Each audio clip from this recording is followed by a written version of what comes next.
আসসালামু আলাইকুম ভিউয়ার্স, কেমন আছেন সবাই? আশা করি ভালো আছেন। আপনাদের আজকে দেখাবো জলপাইয়ের একটি আচার। এই আচারটা একটু অন্যরকম আর খেতেও অনেক টেস্টি। তাহলে ভিউয়ার্স দেখতে থাকুন। প্রথমে জলপাইটি সেদ্ধ করে নেবেন, সেদ্ধ করে এরকম ঘেটে নেবেন। তারপরে একটা একটা করে বিচিগুলা সব তুলে রাখবেন। বিচিগুলা কিন্তু ফেলে দেওয়া যাবে না, বিচিগুলা সব তুলে রেখে দিবেন। এই বিচিগুলো পরে কাজে লাগবে। কিভাবে বিচি ব্যবহার করব আপনাদের দেখিয়ে দিব। এই যে আমার সব বিচিগুলো তোলা হয়ে গেছে, এই দেখুন। এখন আমি এর ভিতরে মানে আদা বাটা, রসুন বাটা সব দিয়ে দিব। একটু পাঁচফোড়নের গুঁড়াও দিব, কারণ আচার মানেই পাঁচফোড়ন। পাঁচফোড়নের গুঁড়া, একটু লবণ, চিনি, ধনে গুঁড়া, জিরা গুঁড়া সব মিক্সড করে, মরিচের গুঁড়া সব একসঙ্গে মিক্সড করে লাড়তে থাকবো। চুলার আঁচটা একটু কমিয়ে দিব। চুলাটা পাওয়ার বাড়িয়ে দিলে দেখা যাচ্ছে আচারটা পুড়ে যাবে, সেহেতু আমরা একটু কম আঁচে এরকম করে লাড়তে থাকবো। এক সময় লাড়তে লাড়তে দেখবো যে পানিটা প্রায় শুকিয়ে আসছে, তখন এর সরিষা বাটা দিয়ে দিব। যেহেতু আমার কাছে এখন সরিষা নাই, তাই আমি কাসুন্দি দিয়ে দিচ্ছি। কাসুন্দি দিলেও চলবে। কাসুন্দি দিয়ে এই যে দেখুন পুরোপুরি মিক্সড করে নিব। এরকম করতে করতে দেখবেও যে এক সময় একেবারে পুরো শুকিয়ে গিয়েছে, তখন এটা নামিয়ে নিব। আর আচার বানাতে গেলে অবশ্যই খেয়াল রাখবেন আচার যেন কখনো নতুন পাতিলে না বানান, কারণ নতুন পাতিলে আচার বানালে পাতিলটা ছিদ্র হওয়ার সম্ভাবনা থাকে। আমি এটা আমার পুরানো অভিজ্ঞতা থেকে বলছি। এই জন্য সবসময় আমি পুরান পাতিলে আচার তৈরি করি। এই দেখুন জলপাইটা এখন হাতের সাহায্যে জলপাইয়ের আকার দিয়ে নিব।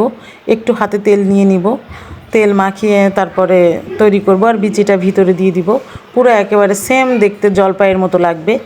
পরে এরকম করে একটা একটা করে সবগুলা জলপাই আমি আবার নতুন করে তৈরি করব।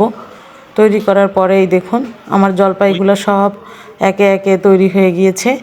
কত সুন্দর ভিউয়ার্স, দেখতেই পাচ্ছেন আমাদের জলপাই তৈরি। এখন আমরা একটি পাত্রে সরিষার তেল ঢেলে নিব। আর এই তেলের ভিতর গোটা শুকনো মরিচ 2-4টা, গোটা পাঁচফোড়ন, গোটা কয়েক রসুন সব কিছু দিয়ে একটু ভাজা ভাজা করে নিব। তা ভাজা ভাজা করার সময় দেখবেন যে এরকম সরিষার তেলটা একটু ফেনা ফেনা হবে, কারণ সরিষার তেল চুলায় দিলে একটু ফেনা ওঠে। এই যে এরকম করে লাড়তে থাকবো, এরকম অনবরত লাড়তে হবে, না হলে নিচ থেকে কিন্তু পুড়ে যেতে পারে। আর আচার পুড়ে গেলে কিন্তু আচারের টেস্টটা নষ্ট হয়ে যায়। কিছুক্ষণ পরে আমি আদা বাটা দিয়ে নিব। একটু আদা বাটা দিলে ভালো হয়। আদা বাটা যেহেতু প্রথমে দিয়েছি, এখন না দিলেও চলে, অনেকেই স্কিপ করতে পারেন, কিন্তু আমি একটু দিয়ে নিচ্ছি। আদা বাটা দিয়ে এরকম নাড়তে থাকবো। এর কিছুক্ষণ পর একটু মানে ভাজা জিরার গুঁড়া, একটু ভাজা ধনে গুঁড়া মিক্সড করে আবার লাড়তে থাকবো। এরকম করে লাড়তে লাড়তে 5 মিনিট পরে আমার আচার তৈরি হয়ে যাবে। বেশি জাল দেওয়া লাগবে না, বেশি জাল দিলে পুড়ে যেতে পারে এবং আচারটা শক্ত হয়ে যেতে পারে। 5 মিনিট পর্যন্ত এনাফ ভিউয়ার্স। বেশি জোরে জোরে কিন্তু লাড়া যাবে না, তাহলে জলপাইগুলো ভেঙে যেতে পারে। একটু সাবধানতা অবলম্বন করবেন। এই দেখুন আমাদের জলপাইটি তৈরি হয়ে গেছে। কি চমৎকার একটি কালার এসেছে। আর এইটা সবগুলা জলপাই দেখুন আস্ত আছে।